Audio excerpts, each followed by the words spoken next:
संपूर्ण राज्याला हादरवणाऱ्या पुणे दारूकांडामध्ये धक्कादायक माहिती समोर आलेली आहे।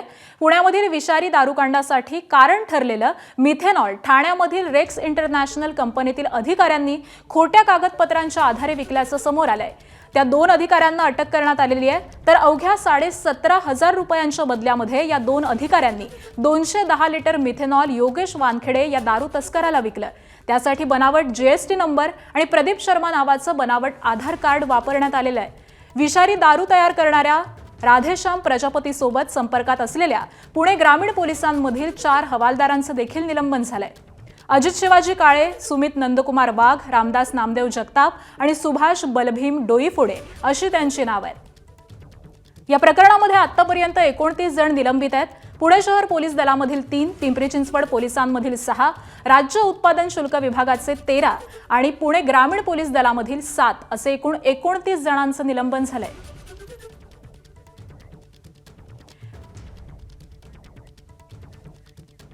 आणि पुण्यामधील विषारी दारूकांडाचे अधिक अपडेट्स जाणून घेऊयात आमचे प्रतिनिधी मंदार गोंचारी यांच्याकडून।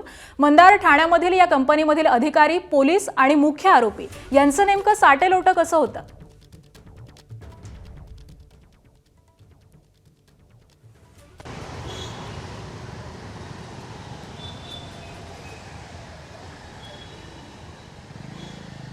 या दारूकांडामध्ये झालेल्या इतक्या मृत्यूंना जबाबदार ठरलेलं मिथेनॉल या रेग्स कंपनीतील 2 अधिकाऱ्यांनी अवघ्या 17,500 रुपयांसाठी विकल्याचं समोर आलंय। CIDनी ठाण्यातील या कंपनीमध्ये छापा टाकून या 2 अधिकाऱ्यांना अटक केली आहे। या 2 अधिकाऱ्यांनी योगेश वानखेडेकडून बनावट कागदपत्र घेऊन त्याला हे मिथेनॉल विकलं। त्यासाठी योगेश वानखेडेंनी बनावट GST नंबर, बनावट आधार कार्ड जे प्रदीप शर्मा या नावाने होतं ते जमा केलं आणि या रेग्स कंपनीतील या 2 अधिकाऱ्यांना हे ठाऊक होतं की हे सगळं बनावट आहे। मात्र योगेश वानखेडेसोबत संगनमताने त्यांनी हे मिथेनॉल विकलं। खरं तर इतकं घातक रसायन जे कुठेतरी औषध निर्मितीसाठी किंवा पेंट तयार करण्यासाठी वापरलं जातं ते विदाऊट प्रिस्क्रिप्शन देणं हे मोठा गुन्हा आहे। मात्र तरी देखील या 2 अधिकाऱ्यांनी तो केला आणि त्यामुळं किती लोकांचा मृत्यू झाला हे आपण पाहतो आहोत। मृत्यूचा आकडा 25च्या पुढे गेलेला आहे।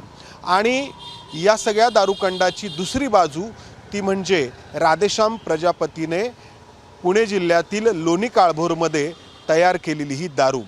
या राधेश्याम प्रजापतीची पोलिसांनी जेव्हा चौकशी सुरू केली त्याला अटक करून, तेव्हा हे लक्षात आलं त्याच्या मोबाईलमधल्या कॉल रेकॉर्ड्सवरून, कॉल लॉगवरून की तो पुणे ग्रामीण पोलीस दलातील अनेक पोलिसांशी संपर्कामध्ये होता। म्हणजे त्याच्याकडून या पोलिसांना हप्ते देणं सुरू होतं।